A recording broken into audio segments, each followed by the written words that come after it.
ये भी आपको बताना चाहता हूँ। अभी बताया कि ब्रिटेन या ऑस्ट्रेलिया के प्रधानमंत्री ने कहा मोदी और दी बॉस। ये छोटी घटना नहीं है। न्यूजीलैंड का प्रधानमंत्री न्यूजीलैंड से उड़ करके सिडनी में आकर ऑस्ट्रेलिया में प्रधानमंत्री नरेंद्र मोदी से मिलता है। New Guinea Papua New Guinea का प्राइम मिनिस्टर जब जहां से प्रधानमंत्री करते तो पांव छूकर अभिवादन करता है। ये छोटी घटना नहीं है। ये छोटी घटना नहीं है कि सबसे उच्च सम्मान उस देश का वो भारत को प्रधानमंत्री को दिया जाता है। अगर अमेरिका जा रहे हैं प्रधानमंत्री जी, जो बाइडेन ने क्या कहा? जो बाइडेन ने कहा कि मुझे आपका ऑटोग्राफ चाहिए। आपके प्रशंसक मेरे से ज्यादा अमेरिका में हैं। आप अमेरिका आ रहे हैं, आपके लिए हमने डिनर रखा है, स्टेट डिनर। मेरे से लोग कंप्लेन कर रहे हैं कि हमें भी निमंत्रण दो, हम भी मोदी जी को मिलना चाहते हैं। ये और इस तरीके से भारत का स्थान बना। लेकिन एक बात और भी मैं कहना चाहूंगा और वो दुख के साथ कहना चाहूंगा कि जब हम लोग इस तरीके से देश को दुनिया में मोदी जी ने स्थापित किया है तो कांग्रेस पार्टी का युवराज भारत की प्रजातंत्र को बचाने के लिए इंग्लैंड जिसने 200 साल हमारे ऊपर राज किया उसके पास जाकर के कह रहा है कि भारत में प्रजातंत्र बचाओ। यानी देश की गरिमा को गिराने में कोई कसर नहीं छोड़ रहे, कोई कसर नहीं छोड़ रहे। अरे युवराज, मोदी जी का विरोध करते करते तुम देश का विरोध करने लगे। तुम भारत की परंपराओं का, संस्कृति का मजाक उड़ाते हो। आप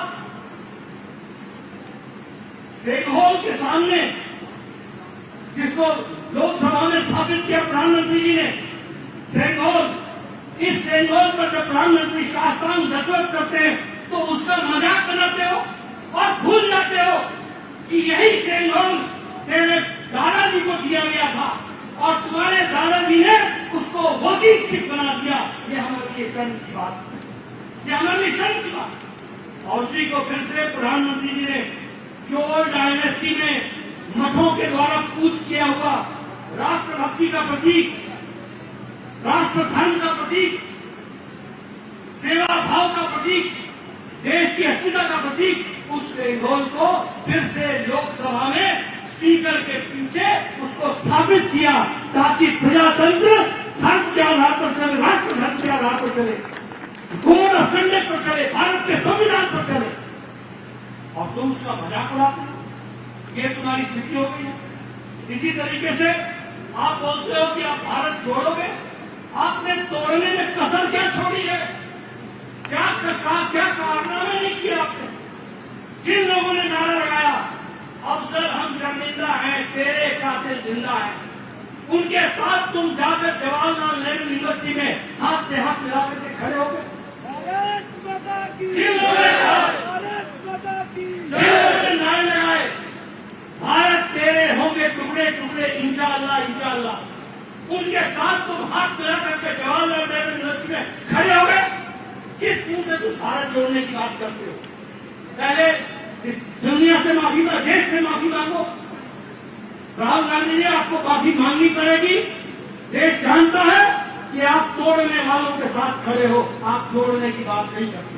और मैंने पहले भी कहा कि ये जो तुम दुकान खोल करके बैठे हो, ये नफरत का मेगा शॉपिंग मॉल खोला है, नफरत का मेगा शॉपिंग मॉल। ये तुम्हारी स्थिति। प्रदेश के बारे में अभी जयराम जी आपके सामने बता रहे, छल करके राजनीति में सत्ता में आ जाना ये एक बार होता होगा।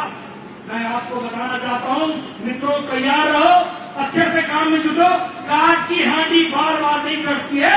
भारतीय जनता पार्टी आगे आएगी और पूरे विकास के साथ काम करेगी। मित्रों, अभी हिमाचल की बात हुई है, मैं कुछ बातों की तरफ आपका ध्यान दिलाना चाहता हूं। ये 3 मेडिकल कॉलेज आपको मिले, नाहन में मिला, हमीरपुर में मिला और आपको चंबा में मिला। कभी सोचा था? एक all India institute of medical sciences मिला, एक इंडियन इंस्टीट्यूट ऑफ मैनेजमेंट मिला, एक इंडियन इंस्टीट्यूट ऑफ टेक्नोलॉजी मिली। कौन से विकास के काम आपके लिए?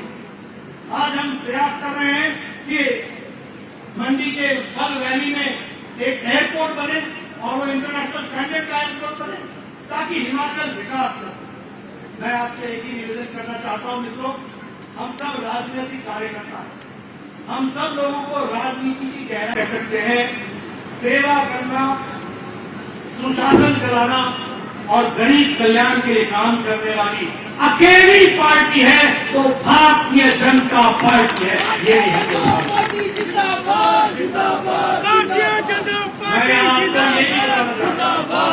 मैं आपको ये भी बताना चाहता हूं कि सारी पार्टियां विचार शून्य तो हुई, सारी पार्टियां अब परिवार की पार्टी में बदल गई। कोई पार्टी नहीं रह गई जहां साधारण कार्यकर्ता भारत का प्रधानमंत्री बन सकता है। कोई पार्टी नहीं रह गई जहां मुझ जैसा साधारण कार्यकर्ता भारतीय जनता पार्टी का राष्ट्रीय अध्यक्ष बन सकता है। कोई ऐसी पार्टी नहीं रह गई जहां साधारण परिवार से आने वाला जयराम ठाकुर मुख्यमंत्री बन सकता है। कोई ऐसी पार्टी नहीं रह गई जो साधारण परिवार से आकर के भारत का मंत्री बन सकता है। कोई कहने के लिए नहीं कह रहा हूं, नक्शा में आपको बताना चाहता हूं। शुरू करो जम्मू कश्मीर से। मुफ्ती मोहम्मद सईद, उनकी सुपुत्री, वही उसी ने पीडीपी संभाली। ये परिवार की पार्टी नहीं तो क्या है? उमर अब्दुल्ला और फारूक अब्दुल्ला, उसके ऊपर शेख अब्दुल्ला का बेटा फारूक अब्दुल्ला का बेटा उमर अब्दुल्ला।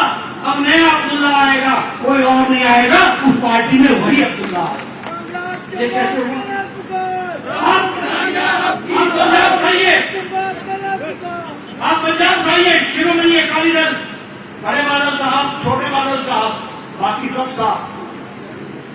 आप हरियाणा उठाइए, परिवारों की पार्टी। आप हम उत्तर प्रदेश में किससे लड़ रहे हैं? समाजवादी पार्टी से। कांग्रेस पार्टी खत्म। कौन है समाजवादी पार्टी? मुलायम सिंह की पार्टी, बेटा अखिलेश यादव, परिवार की पार्टी। हम बिहार में किससे लड़ रहे हैं? आरजेडी, राष्ट्रीय जनता दल, लालू यादव, तेजस्वी यादव, परिवार की पार्टी। हम बंगाल में किससे लड़ रहे हैं? हम टीएमसी से लड़ रहे हैं। बुआ और भतीजे की पार्टी, ममता और अभिषेक की पार्टी। हम उड़ीसा में लड़ रहे हैं, नवीन बाबू की पार्टी, एक व्यक्ति की पार्टी। तेलंगाना में किससे लड़ रहे हैं? केसीआर का बेटा, केसीआर का दामाद, केसीआर की बेटी, यही है तेलंगाना राज्य समिति। हम स्टालिन से लड़ रहे हैं डीएमके में। कौन है स्टालिन? पहले करुणानिधि, बाद में स्टालिन, अब उसका बेटा आएगा। ये सारी पार्टियां महाराष्ट्र में किससे लड़ रहे हैं? शिवसेना, एनसीपी, एक बाल ठाकरे जी के नीचे उद्धव ठाकरे, परिवार की पार्टी।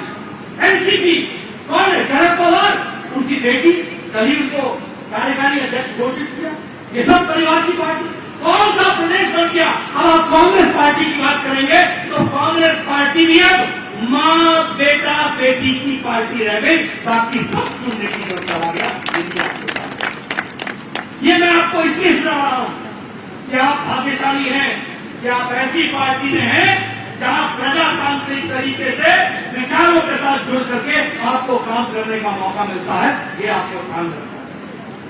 मैं यहां आपसे ये भी कहना चाहता हूं, कौन सी ऐसी पार्टी है जिसने सेवा की? कोरोना में सारी पार्टियां लुप्त हो गई। इनके नेता वीडियो कॉन्फ्रेंस में मिलते थे, इनके नेता प्रेस कॉन्फ्रेंस वीडियो से किया करते थे। कोरोना में सब लुप्त हो गए, सब लुप्त हो गए। कोई क्वारंटाइन में चला गया, कोई आईसीयू में चला गया, कोई दिखने को नहीं मिला। लेकिन भारतीय जनता पार्टी के लाखों कार्यकर्ताओं ने बाहर निकल करके कोरोना में लोगों की सेवा की, तो अकेली भारतीय जनता पार्टी। इसलिए सेवा कहने का अधिकार अगर है तो वो भारतीय जनता पार्टी, सिर्फ भारतीय जनता पार्टी। सुशासन की बात करें तो आज मोदी जी के नेतृत्व में जो